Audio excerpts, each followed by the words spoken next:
ជំរាបសួរបងប្អូនទាំងអស់គ្នាថ្ងៃនេះខ្ញុំនឹងបង្ហាញរបៀបធ្វើដំណាប់ស្វាយ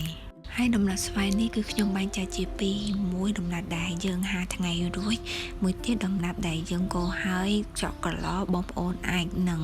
លាយជាមួយនឹងភេសជ្ជៈផ្សេងៗទៀតបាន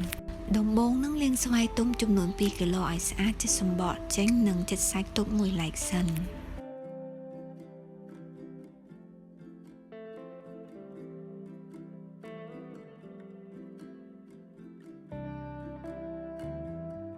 បន្ទាប់មកលាងផ្លែផាសសិននឹងចំនួន1គីឡូឲ្យស្អាតកាត់សំបកនិងស្កើយកគ្រាប់ចេញ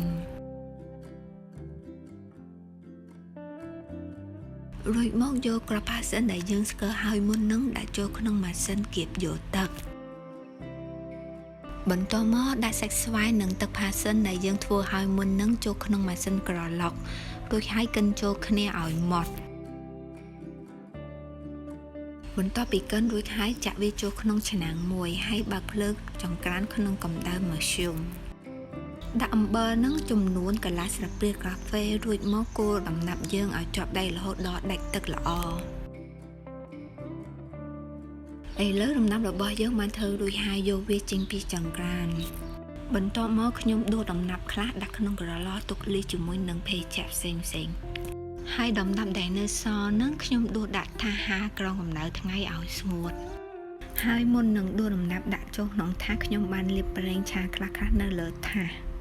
រួចមកដួសដំណាប់ចំនួន5វែកដាក់ក្នុងថាសទំហំ30សង់ទីម៉ែត្រគុណនឹង20សង់ទីម៉ែត្រហើយគានៅខាងលើនឹងឲ្យស្មើនឹងហាលក្រោមកម្ដៅថ្ងៃឲ្យស្ងួតប្រហែលជា2ថ្ងៃ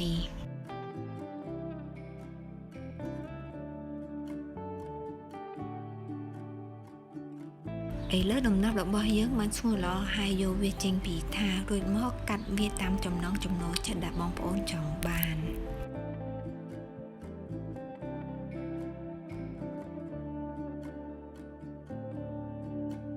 សូមអរគុណបងប្អូនដែលទស្សនាវីដេអូខ្ញុំពីដើមដល់ចប់សង្ឃឹមថាបងប្អូននឹងចូលចិត្តបើមានសំណួរឬយោបល់អ្វីសូមបងប្អូនសរសេរខមមិននៅខាងក្រោម